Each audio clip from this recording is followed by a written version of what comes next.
Now, going back to the top story, developments in Bangladesh. Joining us is Ambassador Riva Ganguly Das. She's a former High Commissioner to Bangladesh and former Ambassador to Romania. Ambassador Das, welcome to DD India News Hour. Now, the ban on Awami League worries some US lawmakers. They've written to Bangladesh leader Muhammad Yunus in this regard. Do you think Dhaka will rethink the ban?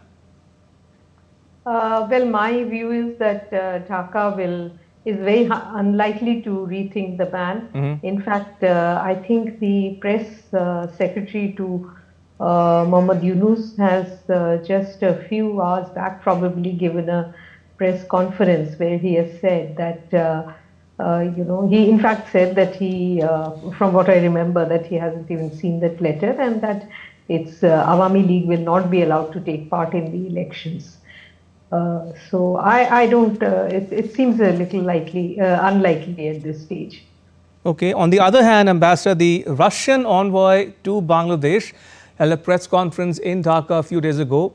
He reminded hosts about how India helped liberate Bangladesh in 1971 and how Russia backed India in the Bangladesh Liberation War. What should one read into the Russian ambassador's remarks? Well, I think, all countries which have enjoyed friendly relations with Bangladesh over a period of time are must be watching with concern at the deteriorating internal situation in Bangladesh. And, one is, of course, the security part of it, that the law enforcement has simply not been able to control, bring any law and order in the country. Secondly, you would have heard voices coming from within Bangladesh saying that, the government itself, government of the day, that is Professor Muhammad Yunus's government, it itself creating this sort of disturbance and, this mob kind of situation in the country. And and on top of that, there is this huge conflict going on what actually happened in history, which in fact is a little surprising because, it's not as if history happened hundreds of years back. It is recorded history. It's in the memory of people. People who have participated in the liberation war of Bangladesh are alive in Bangladesh, and Indian, civil society, army personnel who participated in that war are alive, and this is living memory. So to question it and to distort it and to put it on its head would be of concern to any country. So, would be of concern, of course, to us to see how distortion of history is taking place, and there is so much controversy being generated by vested interests on India's role and the contribution that India made to the liberation of Bangladesh. Indeed.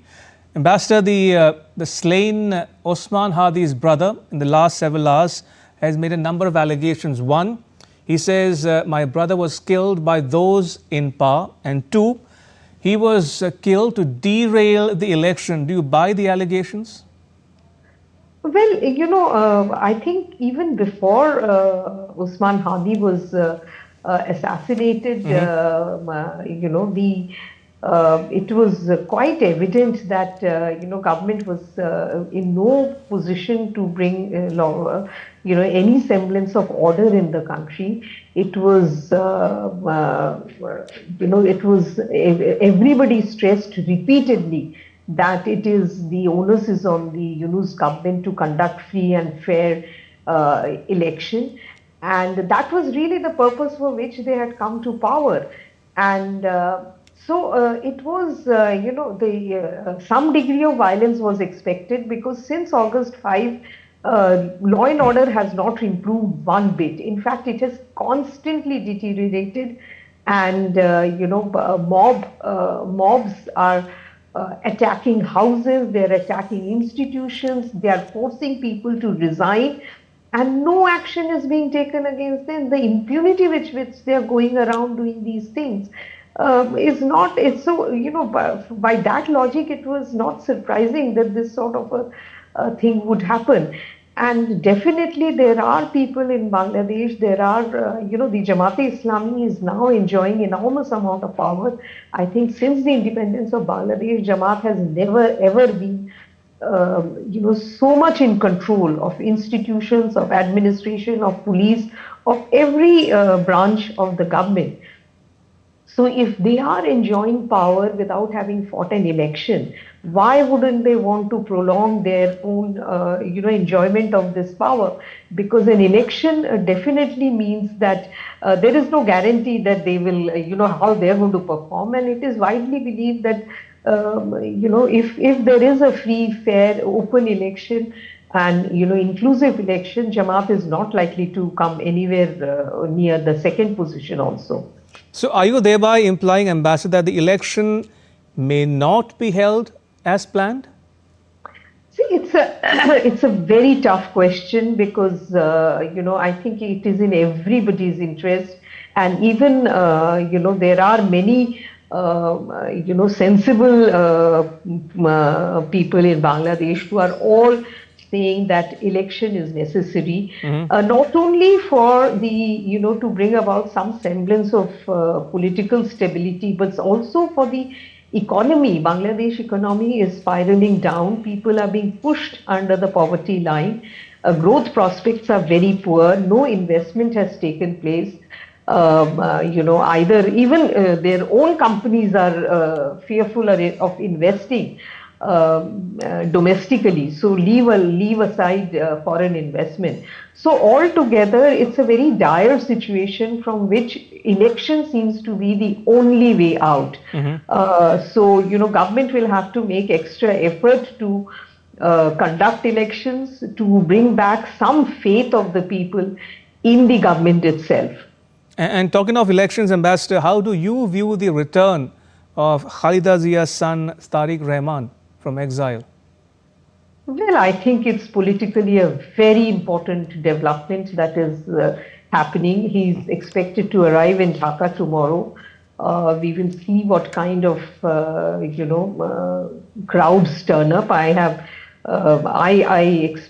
feel that a very large crowd is going to turn up in Dhaka itself, though the BNP is trying very hard to make sure that people are not inconvenienced and that they're making some plans of how he is to be received. And as you know, he's coming back after a very long time. He was in exile all this while. The BNP has also been, BNP has basically played the role of an opposition without being inside the parliament because, some years they did not participate in parliamentary elections.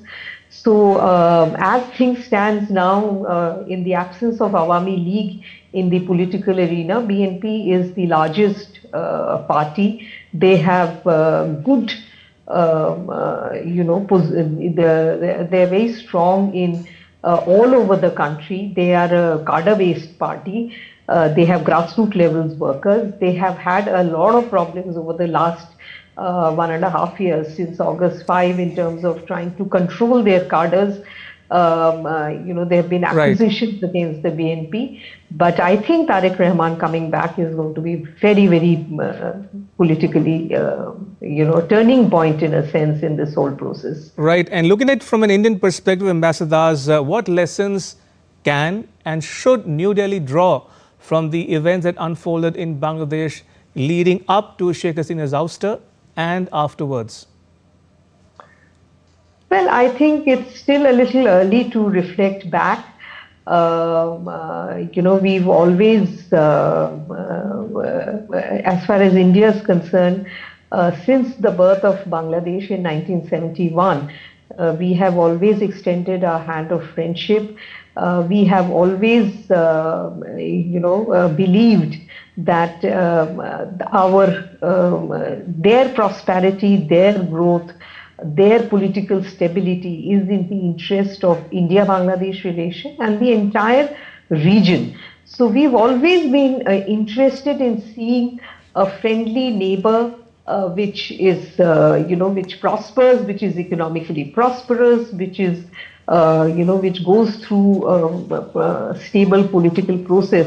Unfortunately, Bangladesh's history has been, a little, has not, what should I say? I mean, democracy has really not been able to have roots in the country. We know that there have been repeated coups, and it's only after the ouster of Irshad that democracy has been established. Right. So it's a hard question to answer, but definitely I think Government of India has still now shown its ability to work with whoever comes to power, and we've worked with every kind of government that has come to power. So the ups and downs we have the ability to deal with it. Right. And I'm sure, whatever happens in future, we will be able to work with an elected government, and